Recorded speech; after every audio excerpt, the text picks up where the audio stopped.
today filed complaint against Imam MP Asaduddin Owaisi with Saranagar PS for his controversial remarks boosting the morale of terrorists and promoting terrorism.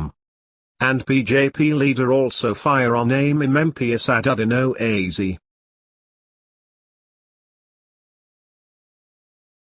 వ్యూహాత్మకంగా ఉగ్రవాద కార్యకలాపాలకు హైదరాబాద్ కేంద్రంగా వారు పన్నిన కుట్రను భగ్నం చేసి అరెస్ట్ చేస్తే అదృష్టవశాత్తు ఇవాళ హైదరాబాదు భారీ విపత్తు నుంచి కాపాడిన విషయాన్ని విస్మరించి మజ్లిస్ పార్టీ నాయకులు, పార్లమెంట్ సభ్యులు ఈ ఉగ్రవాద కార్యకలాపాల కుట్రలు పడిన వాళ్ళను అరెస్ట్ చేసిన వాళ్లకు మజ్లిస్ పార్టీ న్యాయ సహాయాన్ని అందిస్తామని చెప్పడం, వారు ప్రకటించడం చూస్తే ఏ రకంగా ఉగ్రవాదం పట్ల ఈ పార్టీ వైఖరి, పైపెచ్చు అటువంటి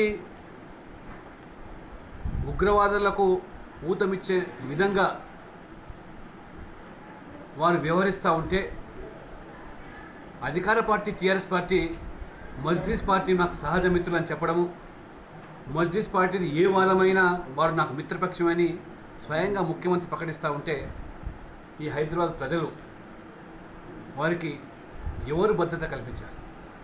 మజ్లిస్ పార్టీ పట్ల ముఖ్యమంత్రి స్వయంగా మజ్లిస్ పార్టీ నాయకుని వ్యాఖ్యల పట్ల స్పందించకపోయినట్టయితే హైదరాబాద్ ప్రజలకు, తెలంగాణ ప్రజలకు అనేకమైనటువంటి అనుమానాలు వ్యక్తమయ్యే ప్రమాదం ఉంది. ఈ ప్రజల ప్రాణాలు భరోసా కల్పించేటువంటి అధికార పార్టీ ప్రభుత్వమే దీని మీద కనుక స్పందించకపోయినట్టయితే మరి తీరని నష్టం వాటిల్లే ప్రమాదం ఉంది. తరచుగా హైదరాబాద్లో ఇటువంటి సంఘటనలు చోటు చేసుకోవడం,